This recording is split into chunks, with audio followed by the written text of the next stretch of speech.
Dear Charo.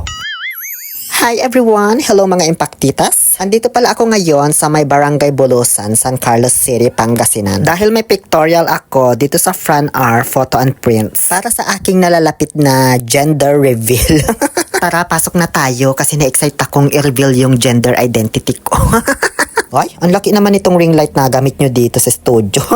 Magpatuyo lang ako saglit ng pawis bago ako make-upan. Ano? Sobrang lamig kasi sa labas, Diyos ko. Para kang nasa loob ng oven. Sinimulan na akong ipitan ni Francine Prieto para ma-make-upan na. Para saan ba yung ipit-ipit na yan, B? Nagmukha tuloy ako nga talaba. Yan, ganyan. Kapalan mo yung concealer sa balbas ko para di makita. Pero pagdating sa pisngi ko, kahit nipisan mo lang yung pagpalitada ng, ano ba tawag dyan? Liquid foundation ba yan? Kasi wala naman akong masyadong pores, tas hindi butas-butas yung mukha ko. O, diba? Isang layer lang yan, B. Hindi gaya ng ibang mga nagpapa-makeup, 6 na patong. Nung tapos nang lagyan yung mukha ko ng isang layer lang na foundation, ayan, in-electric fanan na para matuyo agad yung palitada. Tapos, nag-painting na siya sa mukha ko, pero wala man ako makitang drawing. Ay, ang taray, namumutla ako, B. Parang kakatapos ko lang magpakimo. Sa kilay ko naman, di ko na pinaahitan. Bukod kasi sa uso ngayon yung makapalang mukha, nauuso na rin ang makapalang kilay. Just like Andrea Brillantes, diba? Di man kami nagkakalayo ng itsura. Sunod ay ginawan na ako ng black eye sa mata. Black eye sa mata? Di ba pwedeng black eye sa pisngi?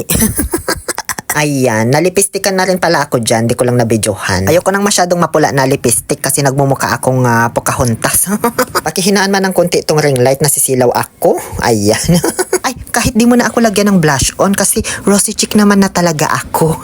Natural lang, ganun. Pagkatapos ay kinabitan na ako ng true or false na eyelashes. Ba't kasi hindi humahaba yung pilik mata natin kahit di naman natin ginugupitan? Ano? Ayan, nanibago tuloy mata ko sa true or false na eyelashes. So yun na yun, tapos na. Ang bilis lang, napaka-effortless yung pag-makeup sa akin kasi natural na yung kagandahan ko. Di na nahirapan yung nag-makeup. Nung matapos na akong make-upan ni Francine Prieto, ayan, inesprehan na po ng konting formalin yung mukha ko para hindi mabilis mabulok kapag pinasok na sa kabaong. Charot. Ngayon ay sinet up na ng aking photographer na si Fran L. Rufo. I-follow nyo siya. Ang aking mga gagamiting props Fernandez para sa gender reveal na gagawin ko.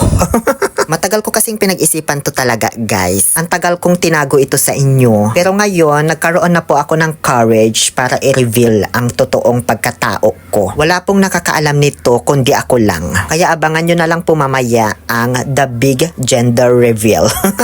Hindi man magkasya sa akin itong bra, Fran. Paano ba ito? Ayaw mag-let's vault in yung lock sa likod, B.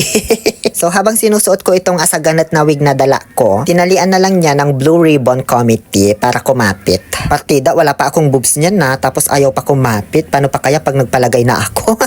Asaan na ang kabibe at magta-transform na ako? Ay, isusuot lang pala ito. Akala ko kung hahaplusan mo ng kabibe para mag-transform ka. Hanapin ko pa nga sana dun sa kwintas ni Dogong. At hayan na po mga impactitas, ang katotohanan sa kabila ng aking pagkatao. Isa po talaga akong baklang Serena Darliempel. O, diba di mo siya kilala? Napaghalataan na naman yung edad ko, Diyos ko. Para po sa inyong kaalaman, first time ko po mag-pictorial or mag-model-model na may ganitong costume. Huling pictorial ko pa yata noon nung graduation ko eh. Kaso doon, nakaupo ka lang naman o nakatayo. Samantalang dito, Diyos ko, magpo-post-post ka pa. Minsan di ko na alam kung anong gagawin ko, kung saan ba ako titingin. Para ka lang din sumasayaw, kailangan mo ng iba't ibang choreography, ganun. O ngayon, patagilid naman daw. Ano ba yan? Para na akong ginataang tulingan dyan na binalot sa dahon ng saging. Alam nyo, nakakangawit yung ganyang postis. Ganda lang talaga. Pagkatapos, ayan, hihiga naman daw. Dito nadalian lang naman ako sa part na ito kasi nakahiga lang. Tapos aura-aura lang sa camera. Nakaidlip pa nga ako dyan eh. Basta ang mahalaga dyan, naka-inhale ka lang para flat yung chan mo. Di na na-adjust yung camera ko dyan, kaya di kita yung mukha ko. Siya, okay na yan. Parang hihinto na kasi sa pagtibok tong puso ko ba. Pigil na pigil kasi ako sa paghinga, B. Sunod naman na post, dadapa naman daw, B. Diyos ko ba naman tong mga pinagagawa sa akin ni Franilyn? Paano ako magpapakit nito sa camera? Ang sakit na ng mga butok ko. O ano pa ba? Sige, gawin mo lahat ng gusto mong gawin sa akin. Sunod naman daw ay itong parang magmumukha akong nahuli ng mga mangingisda. Tulong! Tulong! Diyos ko, ganyang klaseng isda yung malambat nila. Baka iwanan lang din nila sa dagat yan. Ay, nakakalasong isda ito. Pakawalan nyo. Balik natin sa dagat. Endangered species na daw kasi ako, kaya bawal nang hulihin. Ngayon naman ay magpapalit naman na po ako ng wag. Hindi na ito masyadong asaganat, pero short hair lang siya. Ayan, sige Francine, takpan mo ako sa camera. Charot, pinagsalamin niya lang ako para maayos ko yung wig ko. So ayun, nag-post ako ulit dyan, pero hindi na masyado kasi parang di ko bagay ang short hair. Nagmukha akong parang buntis na seahorse dyan na marutak yung pusog. At dahil nga sa matagal na akong hindi pa nakakatatsaw sa tubig, parang nauubusan na ako ng oxygen. Ayan nga, naghihingalo na yung buntot ko. Kailangan na niya talagang makalangoy sa tubig. Kaya ayun, nag-transform na lang ako para maging isang kagalang-galang na politiko. O diba, mukha ba akong tumatakbong mayor dyan o nagmukhang kalaban ng gobyerno? Hoy, ang taray, nag-change outfit din yung kanilang studio, B. Ganun pala dito, no? Tapos may pa-retouch pa si Francine Prieto, kahit lapot na yung mukha ko dyan. Thank you so much, Francine, for my hair and makeup. Ang taray, celebrity yarn. Hanggang sa sinimulan na ulit ang pagkuha ng mga litrato sa akin bilang isang kagalang-galang na politiko. Parang hindi man bagay sa akin maging isang politiko, B. Mas bagay akong maging kalaban ng gobyerno.